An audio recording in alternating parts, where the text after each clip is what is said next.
Let me tell you about the Vorthak Empire, the galaxy's self-appointed nightmare fuel dispensers. Picture this 8-foot-tall purple octopi with anger management issues and a serious case of superiority complex. For 3,000 years, these tentacled terror merchants had been conquering civilizations with nothing more than scary holograms and strongly worded threats. And honestly, it worked like a charm. Commander Grix Talk stood on the bridge of his flagship, the Nightmare's Edge, watching another pathetically easy conquest unfold on his view screen. The Fluffians, imagine if rabbits evolved into a spacefaring civilization but kept the whole scared of their own shadow thing, were already broadcasting their surrender. They hadn't even waited for the full intimidation package. Commander gurgled his second-in-command, Blubrex, through his translator device. The Fluffians offer tribute of 70% of their yearly carrot production and promise to build a statue in your honor. Grix Talk's tentacles writhed with satisfaction. Pathetic. Make it 80% and demand they name their biggest moon after me. These creatures have no spine whatsoever. The truth was, the Vorthak had discovered the perfect formula centuries ago. Why waste resources on actual warfare when you could just scare entire civilizations into submission? Show them some holographic footage of previous conquests, maybe blow up a few asteroids for dramatic effect, and boom, instant galactic domination. Fear was the ultimate weapon, and they had weaponized it to perfection. Sir, another officer announced, we've received the scouting report on the next target system. It's called Sol, third planet from their star. The inhabitants call themselves humans. Grix Talk barely glanced at the datapad. Let me guess, another primitive species with delusions of grandeur? How many ships do they have? Relatively few, sir. But the scouts noted some unusual behavior patterns in their media transmissions.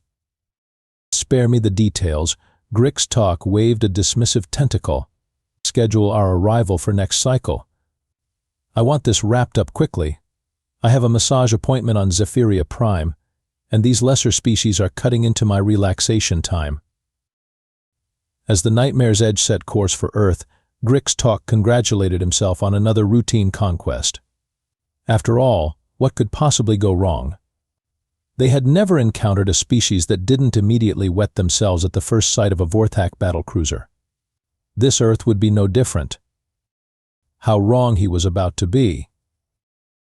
The Vorthak fleet dropped out of hyperspace on a Tuesday morning, which in retrospect was probably their first mistake.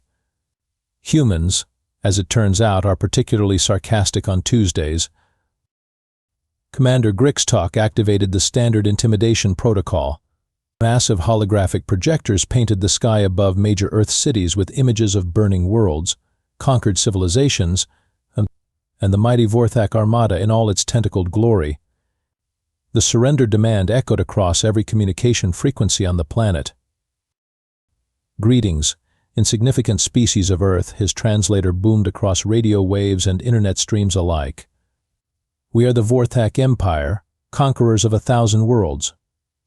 You have 30 of your time units called hours to surrender unconditionally, or face the same fate as the Zephyrians, the Crystalline Collective, and the mighty Fluffian Republic.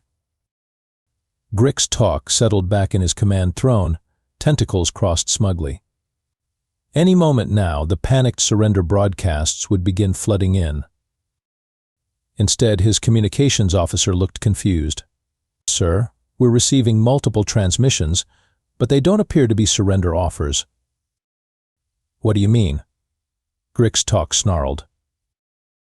Down on Earth, Admiral Janet Tank Morrison was having the time of her life. Tank had earned her nickname during her army days by literally driving a tank through a brick wall because the door was locked and she was running late for a meeting. Now, as head of Earth's newly formed Alien Contact Division, she was approaching this situation with her characteristic blend of military precision and complete inability to take anything too seriously. So let me get this straight, Tank said into her headset while reviewing the alien transmission. These guys think they're scary because they have tentacles and a bunch of old home movies. Professor Eddie Spinowski, her civilian advisor and the world's most enthusiastic xenobiologist, was practically vibrating with excitement. Eddie was the kind of guy who would poke a sleeping bear just to see what happened, and had actually done so on 3 separate occasions. "Janet, this is incredible." Eddie bounced in his chair. "Do you realize we're witnessing the first contact with an aggressive expansionist species? The sociological implications alone, and look at their ship design. It's clearly optimized for psychological impact rather than tactical efficiency. Fascinating." "Eddie," focused, Tank laughed. "What do we tell the squid guys?" Meanwhile, across Earth's internet, humanity was doing what it did best, turning everything into a meme. The hashtag Squid Squad was trending within hours. Someone had already auto-tuned Grix Talk's threats into a catchy dance remix. A teenager in Ohio had live-streamed herself doing her homework with the alien mothership visible through her bedroom window. Caption reading, "Aliens invading, but this calculus still won't solve itself." Back on the nightmare's edge, Grix Talk was experiencing something entirely foreign to his species, confusion mixed with mounting frustration. "Sir." "Yo, sir." His communications officer reported nervously, "We're receiving thousands of transmissions. Most appear to be questions. They want to know about our biology, our technology, our culture. One transmission is requesting an interview for something called a podcast. Another is asking if we're hiring." "Hiring?" Grix Talk's voice rose to a shriek that his translator rendered as digital static. "And sir," the officer continued hesitantly, "several of their military installations have responded to our ultimatum with what our computers translate as pics or it didn't happen, and something called OK Boomer." For the first time in his 3-century military career, Commander Grix Talk was speechless. This was not going according to plan. By day 2 of the invasion, Grix Talk was ready to escalate things. Clearly, these humans were too primitive to understand the gravity of their situation. Time for a practical demonstration. "Target their largest asteroid in this system," he commanded. "We'll show them the power of Vorthak plasma cannons. Nothing says we mean business like vaporizing a few billion tons of space rock." The demonstration was flawless. The asteroid, roughly the size of Manhattan, disappeared in a spectacular flash of purple energy that could be seen from Earth with the naked eye. Grix Talk leaned back, satisfied. Now they would understand fear. What happened next would haunt his nightmares for years to come. Within minutes, human social media exploded with excitement. Not terror, excitement. Alien Light Show began trending. Someone had already created a slow-motion compilation video set to dramatic music. The European Space Agency issued a press release thanking the aliens for solving our asteroid impact preparedness budget issues. NASA began publicly speculating about the energy output and requesting the technical specifications. But it was the memes that really broke Grix Talk's spirit. Someone had photoshopped his face onto a tentacled character from human animated films, complete with dialogue bubbles saying, "I meant to do that and trust me, I'm an alien." Another meme showed his ship with the caption, "When you try to look tough, but you're really just a flying squid with anger issues." "Sir," Blubrex reported with barely concealed panic, "their global communication network has given us nicknames. You're being called Commander Calamari, and our ships are now known as flying squids or angry space octopi." Tank, meanwhile, was having daily press conferences that had become appointment television across the globe.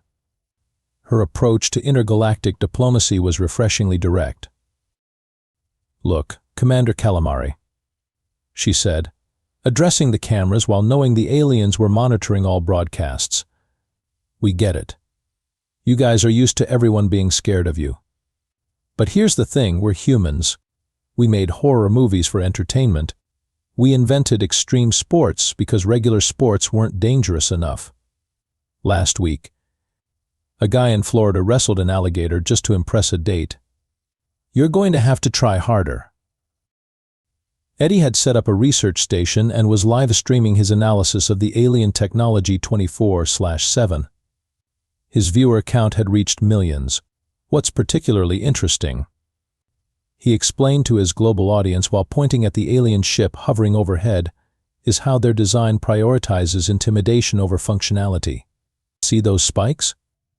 Purely decorative. And the skull motifs are culturally fascinating but aerodynamically questionable. The breaking point came when a group of teenagers in Tokyo started a flash mob directly underneath the main Vortex ship.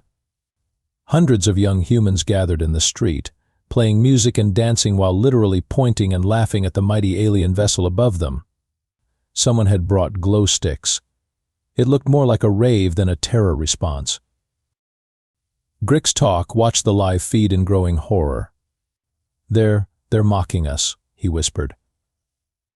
"Sir," his tactical officer reported, "morale among the crew is dropping rapidly. Some of the younger soldiers are asking if we can just go home." For the first time in Vortex military history, a conquest was making them look ridiculous. And humans, as they were quickly learning, had an infinite capacity for turning anything into a joke. Tank and Eddie decided it was time to show these alien bullies what real psychological warfare looked like. If the Vortex wanted to play mind games, humanity was about to teach them who invented the concept of mental trauma. "Eddie," Tank said during their morning briefing, "what's the most terrifying thing you can think of?" "Ooh, good question." Eddie rubbed his hands together gleefully. "Depends on the target audience. For a species that rules through fear and intimidation, probably discovering that their victims not only aren't afraid but actively enjoy danger." Perfect. Time for some cultural exchange. The plan was beautifully simple.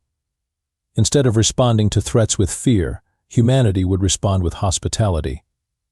Aggressive, overwhelming, absolutely terrifying hospitality. Tank's first move was to send a formal invitation to Commander Grix Talk for a friendly cultural exchange program. The invitation included a care package launched directly at their flagship, a gesture of goodwill that doubled as a demonstration of human missile accuracy.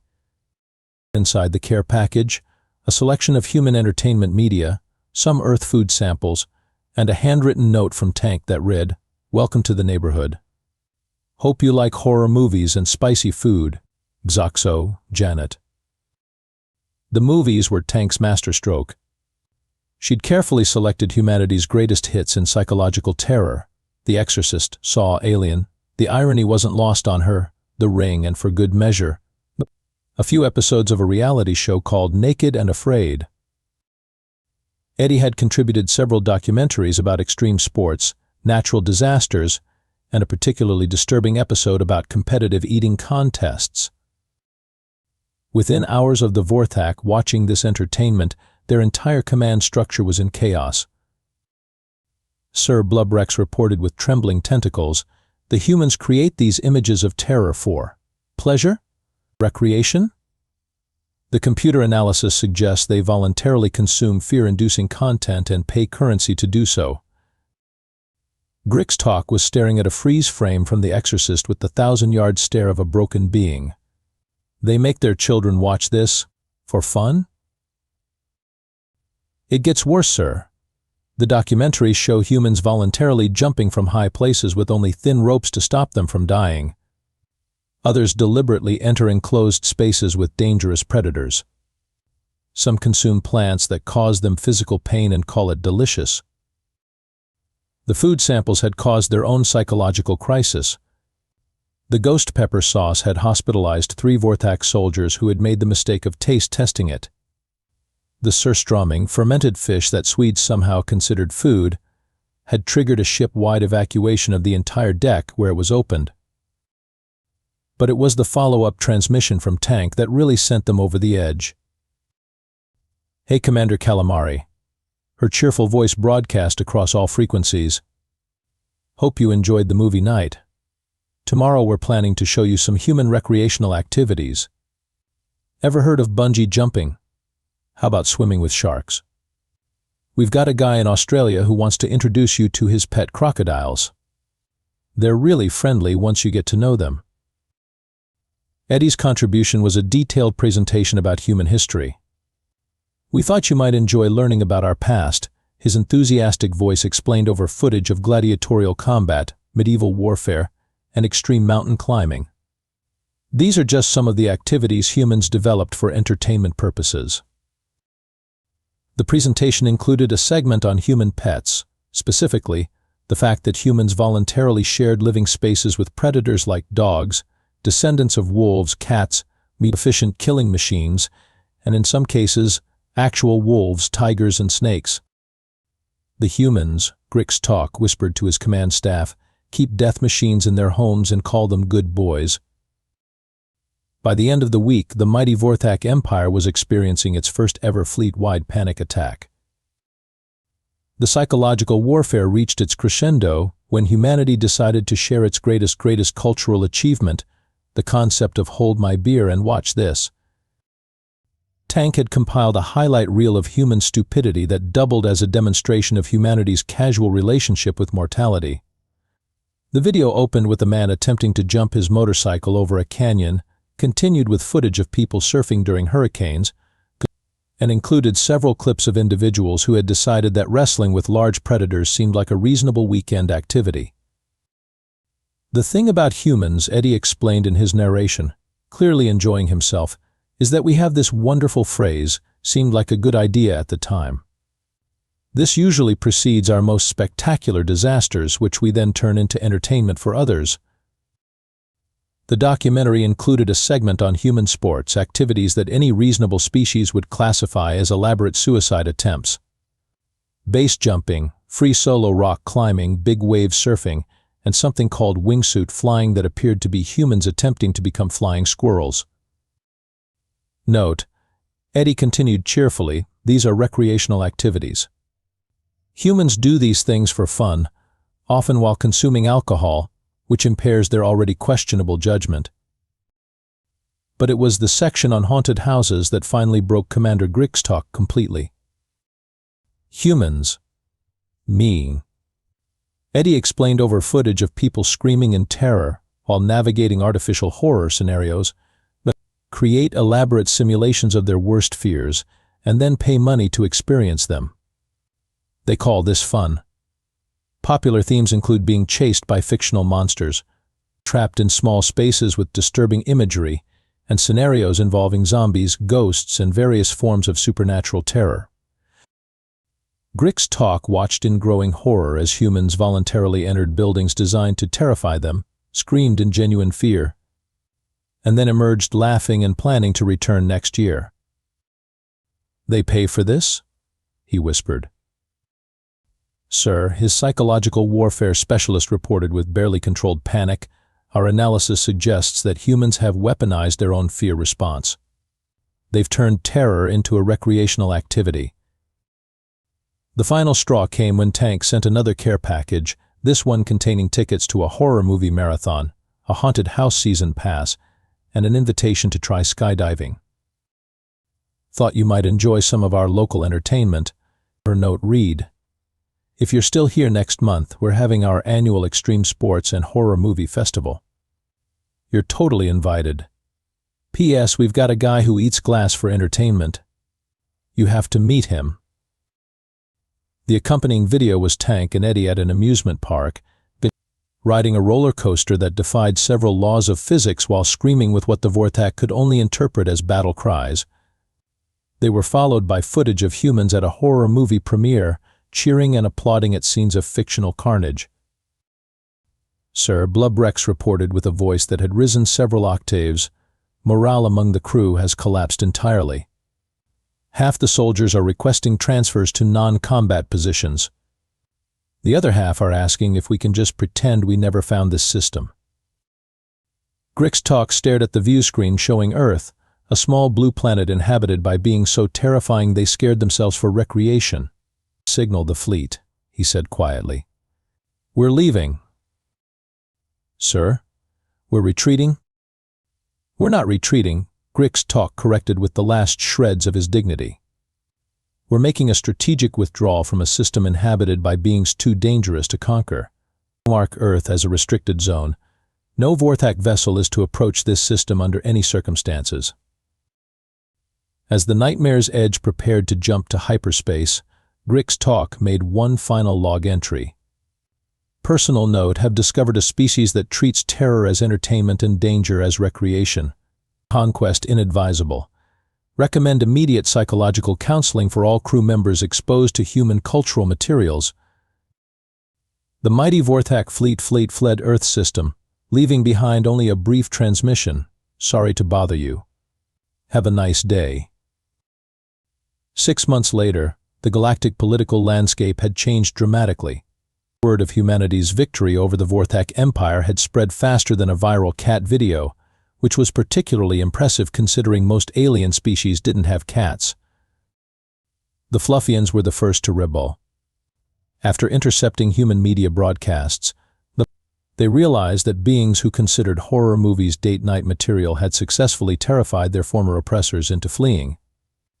If humans could scare the Vorthak, maybe the Fluffians could too. Their revolution consisted mainly of refusing to pay tribute and sending strongly worded letters, but it worked. The demoralized Vorthak garrison withdrew without a fight. Soon, the entire Vorthak Empire was collapsing like a house of cards in a hurricane. Species that had been conquered through fear suddenly realized their oppressors were just really tall octopi with self-esteem issues. The psychological foundation of Vorthak power had crumbled the moment someone had stood up to them and laughed. Tank found herself promoted to head of the newly formed Human Diplomatic Corps, a job description that essentially read travel the galaxy and accidentally terrify everyone into behaving. Their motto, suggested by Eddie, was speak softly and carry a big stick, but also mention you do extreme sports for fun. The Corps' first diplomatic mission was to the former Vorthak homeworld, where the government had formally requested human mediation in their surrender negotiations with their former subjects. Apparently, word had gotten out that humans were reasonable but completely insane, which was the best diplomatic reputation anyone could ask for. Eddie had become the galaxy's foremost expert on human-alien relations, a field he'd basically invented. His research papers on terror as entertainment, a human perspective, and why humans keep predators as pets, a xenobiological analysis, were required reading at diplomatic academies across 3 sectors. The key, Eddie explained during a lecture at the Galactic University, is that humans have evolved to find danger exciting rather than paralyzing. We've turned our fear response into a recreational activity. To species that use fear as a weapon, this is incomprehensible and therefore terrifying. As for Commander Grix Talk, he'd eventually return to Earth. Not as a conqueror, but as a patient in humanity's first interspecies therapy program. The Tank had suggested it after receiving his formal request for asylum, which had been written in crayon and included several apologies and a drawing of him and a human shaking hands. "I don't understand you people," he admitted during one of his sessions with Dr. Martinez, a therapist who specialized in trauma recovery. "You create artificial scenarios designed to terrify you, then you laugh about it. You voluntarily jump from great heights. You keep creatures that could kill you as household companions. How does your species survive?" Well, Dr. Martinez had replied thoughtfully, "We've found that if you're going to be scared anyway, you might as well enjoy it. Plus, most of the things that really terrify us are things like public speaking and taxes. The dangerous stuff is just fun." The therapy sessions were going well. Grix Talk had even agreed to try mini golf, though he'd drawn the line at the haunted house down the street. The galaxy's new status quo was surprisingly peaceful. Nobody wanted to fight the species that considered warfare a recreational activity and had turned fear into entertainment. The phrase "don't make the humans come over there" had become the galactic equivalent of "don't make me turn this car around." Tank's final report to Earth's government was characteristically brief: mission accomplished. Accidentally became the galaxy's peacekeepers by being ourselves. Recommend we continue doing exactly what we've always done. P.S. Eddie wants to organize a pan-galactic extreme sports competition. I'm pretending to consider it while actually planning the logistics.